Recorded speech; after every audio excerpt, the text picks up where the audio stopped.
com grande honra, alegria, que mais uma vez estou aqui na PET para falar para vocês um tema que dessa vez me deram um tema bem difícil, que é a Ágio Interno, viu, Pedro? Obrigada por me dar um tema complicado. Quero agradecer a todos os amigos da PET. Eu sei que é a amizade que faz com que me convidem. Quero cumprimentar a todos da mesa, Marcelo, Benício, Guidoni, meus queridos amigos. E vou tentar ser breve, apesar da minha apresentação ser longa. Ela, na verdade, depois posso passar para todos vocês, é mais para entender realmente qual é a briga toda dessa questão do ágio interno. Se a gente tem uma briga grande no CARF com relação a ágio interno, então, é um duelo, né, do bem contra o mal, o físico contra o contribuinte, porque realmente está realmente muito pesada essa briga. O Guidoni, me fala aqui, para onde? É o de baixo? Ah, foi. Bom, então, eu já sabia que o Guidoni ia falar na frente, então eu só vou já partir para o que é realmente a briga. O ágio interno é aquele que surge nas obrigações entre pessoas relacionadas, entre o mesmo grupo econômico. E eu vou falar aqui do ágio interno, que a gente, muitas vezes, até o Takata tem um voto dele que fala assim, olha, tem um ágio interno e o ágio interno, ou seja, poderia ter vários tipos de ágio interno, mas eu vou falar realmente daquilo que está em discussão no CARF, que é aquele ágio que surge das operações entre empresas relacionadas. A mesma operação que o Guidoni passou para os senhores antes, é essa operação, só que dentro do mesmo grupo econômico. Eu quis já fazer uma observação de cara, né, na minha apresentação, que é esse artigo da MP 627. Né, que vai falar, agora vem, né, antes não tinha essa vedação, que esse ágio por rentabilidade futura, ele só pode, né, ser utilizado quando decorrente da aquisição de participação societária entre partes não dependentes.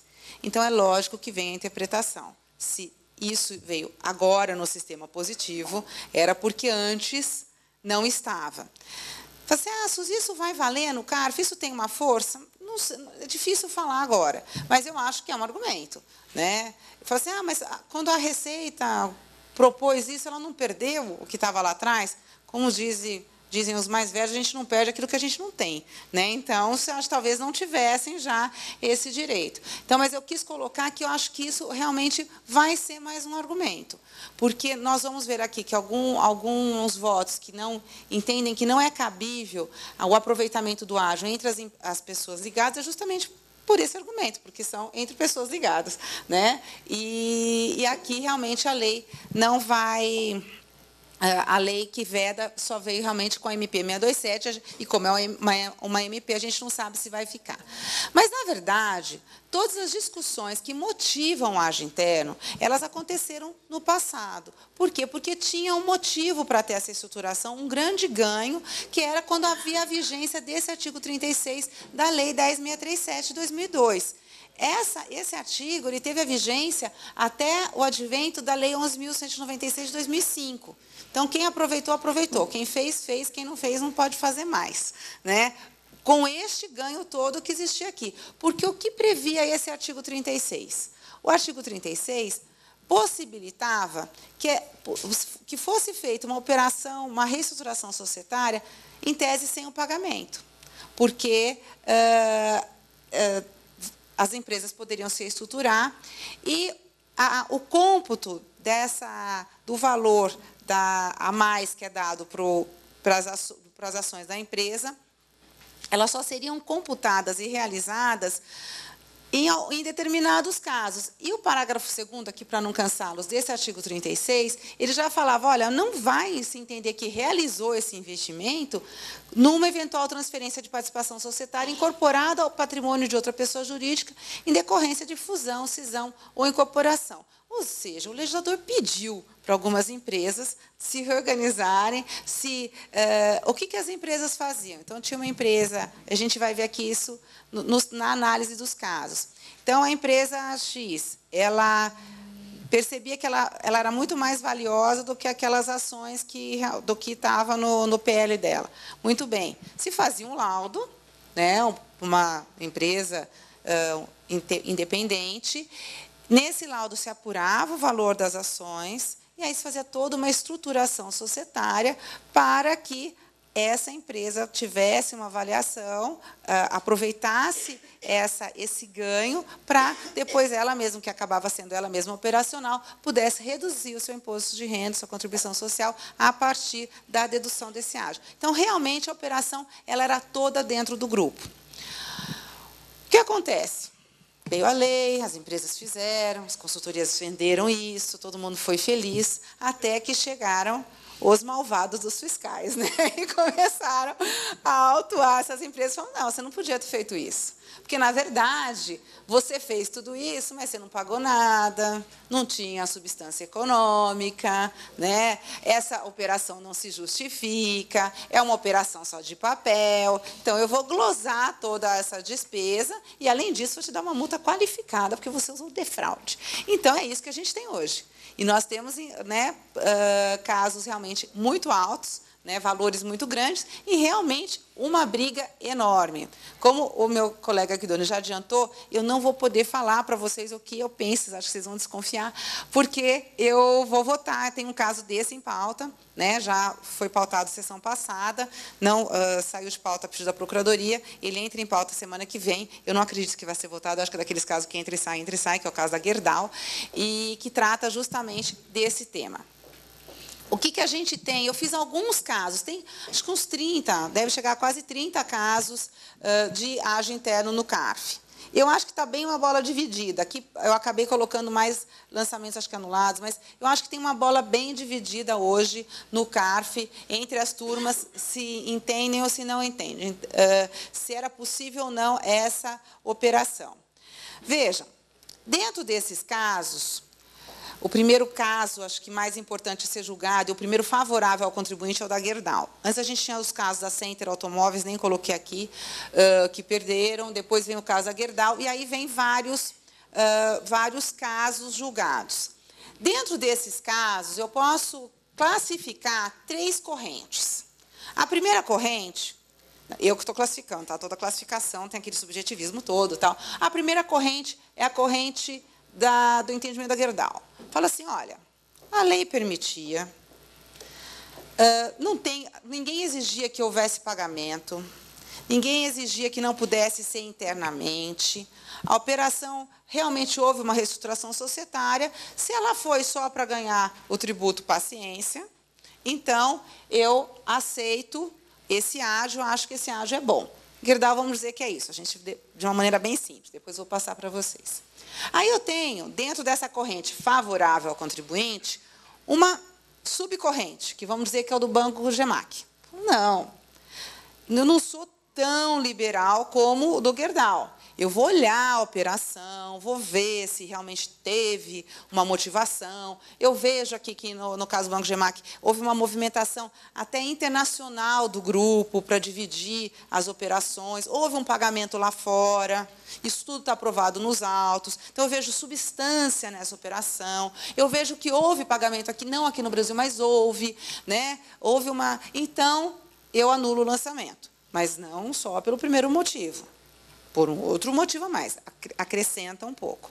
E aí eu tenho caso NET São Paulo, que é outro que eu vou mostrar, que é um caso que fala assim, olha, a operação é só de papel, não tem pagamento, não são partes independentes e não vejo motivação para essa operação. Então, eu não aceito.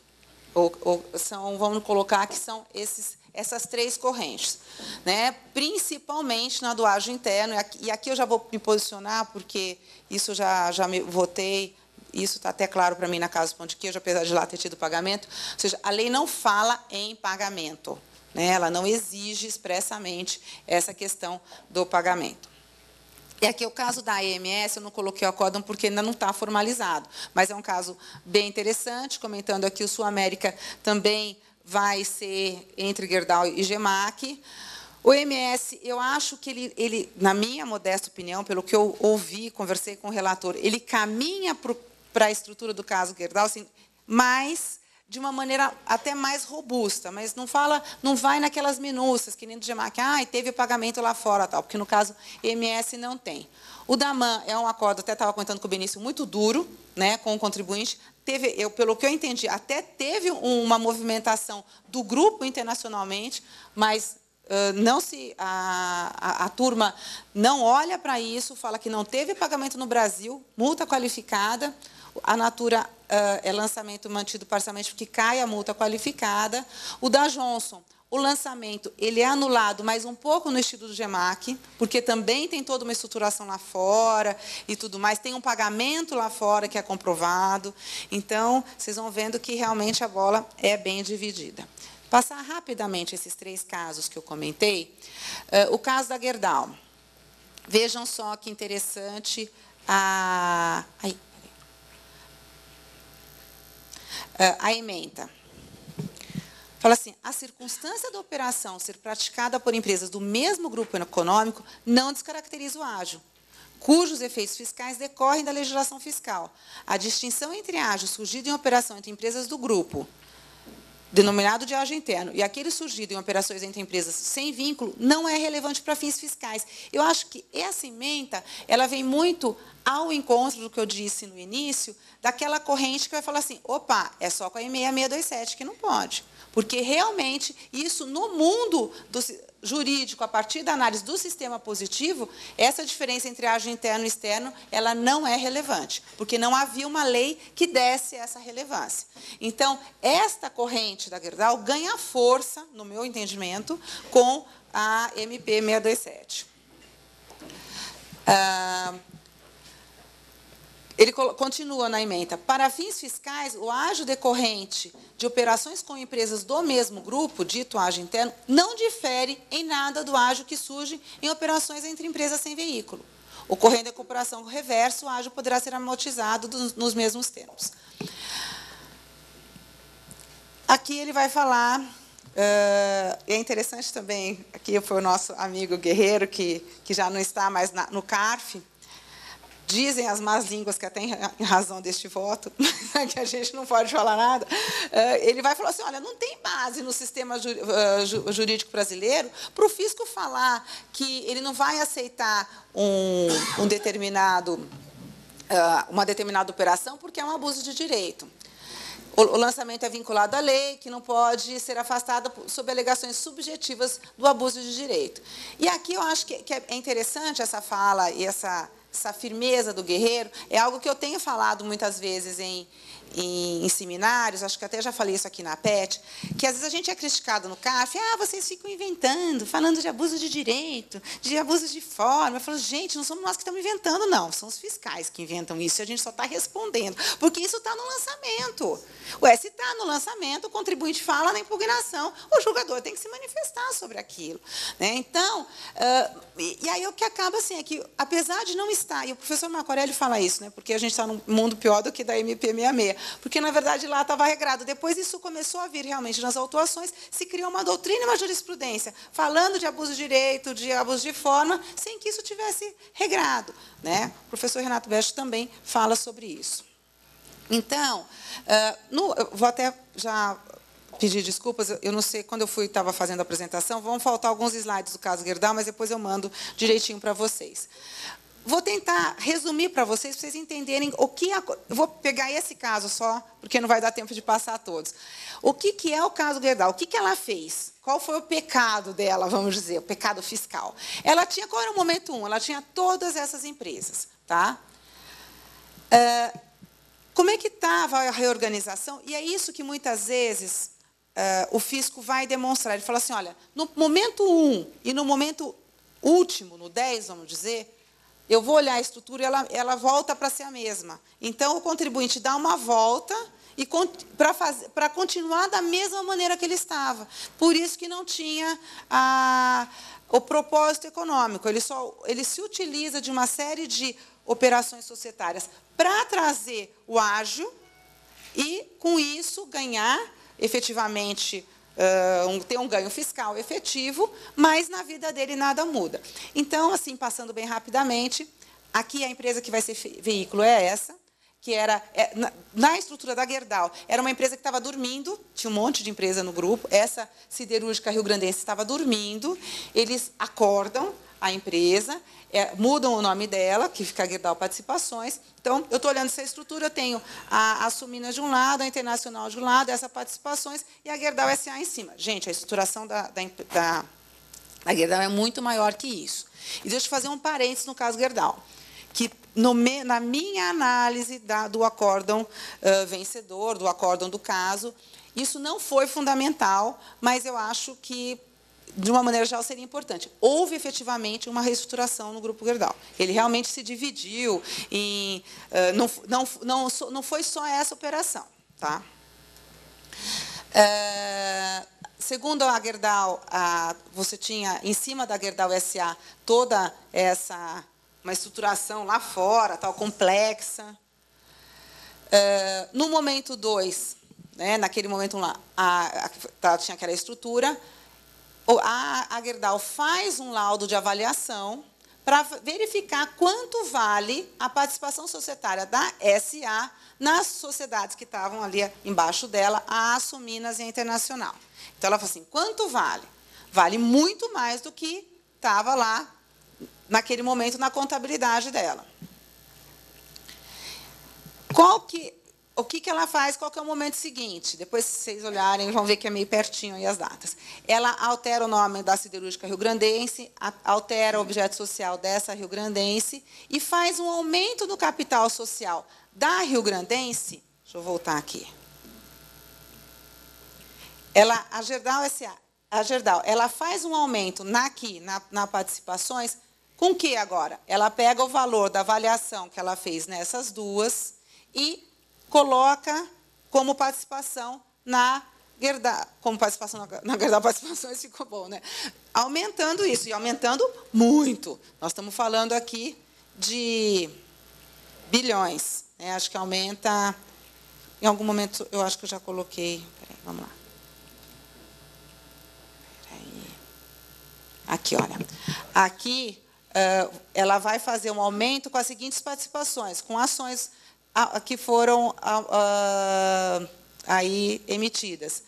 Ela faz um aumento na Açominas de 13 bilhões e 700 milhões, estamos falando de números pequenos, viu, gente? E na Internacional de 1,5 bilhão. Tá? Aí, o que a fiscalização vai pegar? Fala assim, olha, mas essa participações ela só foi uma empresa veículo, ela estava inativa, ela foi reativada, só para veicular esse ágio, para dar uma volta com ele e voltar tudo a ser como era antes. Então, acho que aqui eu voltei uma, né? Aqui, na verdade, era o seguinte, era como estava, como fica. Então, agora eu tenho a Gerdau SA, tenho a participações, que vai a Açominas ficar embaixo da participações. Na Internacional, eu tenho SA e a participações. O fisco entende que não houve uma alteração de controle da Açominas, porque a Gerdau SA continuou em cima da participações e que tudo isso foi só para realmente trazer um ganho fiscal. Aqui eu coloco como foi a contabilização disso, tanto numa empresa como noutra. Aí, no momento seguinte, é feito toda aquela questão societária, o porquê que seria feito agora a incorporação da participações pela Açominas, que acontece em maio de 2005. Aí, aqui no caso da Gerdau, tem um item diferente, que eu também acho que não foi relevante para o julgamento, mas talvez na Câmara Superior possa ser. Para validar esse valor monstruoso, né, porque foi de 1 bilhão para 15 bilhões, né, a avaliação, não sei se foi para validar, que eu estou falando, eu acho que foi para validar, mas, enfim, entra dentro da Gerdau Participações, entra um novo acionista, que é o Itaú, e ele entra adquirindo ações por esse valor já atualizado de 15 bilhões. Então, entre aspas, eu tenho um terceiro, né, independente, chancelando o valor. Aí fala, não, mas isso foi uma operação casada, eles combinaram isso com o banco. Bom, tem que provar, né, que houve aí algum tipo de conluio. Obviamente, né, a Açominas vai incorporar a participações para, a partir daí, poder aproveitar o ágio. Depois vai ter uma cisão parcial da Açominas, uma série aqui de operações societárias. Então foi aqui que faltou, desculpa, são os slides que faltam. Mas no final do dia, ou seja, ou no final de vários dias, quem está em cima da Gerdau Açominas vai ser a SA mesmo. E o que o fisco fala? Fizeram tudo isso, mas que reestruturação societária é essa se tudo continua como antes? É possível fazer ou não é possível fazer? Havia uma motivação ou não havia uma motivação? Veja, aí realmente é uma questão de análise, de olhar se a lei permitia isso, se realmente... acho que aqui vale, a avaliação era essa, o valor era esse, né, e realmente poder analisar se a operação se sustentava. Por que se quis fazer? Entrar nesse subjetivismo é uma questão que a gente teria que ser considerado realmente na hora do voto. Vamos lá. O caso GEMAC, vou passar rapidamente, que meu Deus, você falou para eu ficar te olhando, né? Então, porque o Guidoni não ficava olhando para o Benício só para não ter o tempo cortado. Estratégia boa essa, viu, Guidoni? Gostei.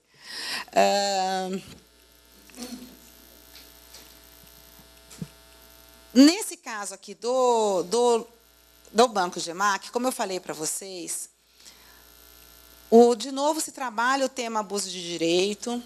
Aqui o relator, na ementa, ele fala que teria que, para ter abuso de direito, teria que ter um terceiro que tenha sido prejudicado, que aqui não houve isso, que mesmo que a empresa veículo não tivesse sido utilizada, poderia ter sido feita a incorporação diretamente, papapá, e por isso que o lançamento é improcedente. Passando rapidamente esse caso aqui a gente vai perceber que o relator, e que dá o voto vencedor no acórdão, ele vai a fundo para entender a reestruturação. A análise dele é uma análise muito mais dos fatos do que no caso Gerdau. No caso Gerdau, o acórdão é, vamos dizer, uma tese, né? E aqui é uma análise dos fatos. Será que esses fatos realmente se justificam? Será que eles existiam? Como é que isso é feito? Olha, tiveram várias... Por que o banco teve que dar essa volta? Porque tinha a regra do Bacen que não permitia uma série de coisas e tudo mais. Estou passando rapidamente, só para poder passar para vocês. Aqui, se vocês tiverem interesse, com o acórdão em mãos, eu tentei colocar a estrutura, como foi feito, como se passou de um lado para o outro, para entender que isso realmente foi uma negociação fora do Brasil, entre as empresas, para tirar o braço financeiro do grupo, de separar isso, que teria realmente um problema aqui no Brasil. Enfim, tudo isso aqui eu tirei do voto. Então, para vocês verificarem que o voto ele vai explorar toda essa questão que houve na reestruturação. Mas não tem como fugir que teve uma empresa veículo, que teve uma empresa que levou o ágio, que essa questão do ágio foi levado, apesar de ter sido pago externamente, eles conseguiram trazer isso para o Brasil e fazer, de novo, levar a empresa veículo que levou a valorização, as ações, e fazer uma incorporação reversa. No final, a receita é a mesma. Destacando aqui no voto, veja só como eu não estou mentindo, né? Que o relator aqui ele vai, olha, aduziu que os fatos discutidos no presente processo devem ser analisados no contexto da segregação mundial das atividades automotivas e financeiras do Grupo General Motors, que as operações examinadas desde autos executadas fora e dentro do país foram todas motivadas por razões empresariais, econômicas, legítimas, ou seja, ele foi citando tudo isso para fazer a conclusão dele. Neste caso, nessa operação, eu admito esse ágio interno. Tanto que o mesmo relator desse caso, que é o conselheiro Casoni, no caso da EMS, ele já não aceita o ágio interno, porque ele entende que, no caso da EMS, não houve toda essa justificativa. Então, essa é a segunda corrente. Vou passar bem rápido. O caso da NET, que, inclusive, com um voto pesado, do tipo do Daman, falando que teve fraude, que foi uma simulação e tudo mais, fala o seguinte, é isso aqui que eu queria passar para vocês. deste último parágrafo aqui. Amortização do ágio, premissas. O que diz o relator, que faz aqui o voto vencedor? Que, para poder amortizar o ágio, precisa ter o efetivo pagamento do custo total da aquisição, inclusive o ágio. Então, nessas operações de ágio interno, em que normalmente não há pagamento, ele já não aceitaria. A realização das operações originais entre partes não ligadas. Segundo item. Bom, como eu disse, aqui a gente tem só a partir do advento da MP 627, uma legislação falando que não pode essa relação ser entre partes ligadas.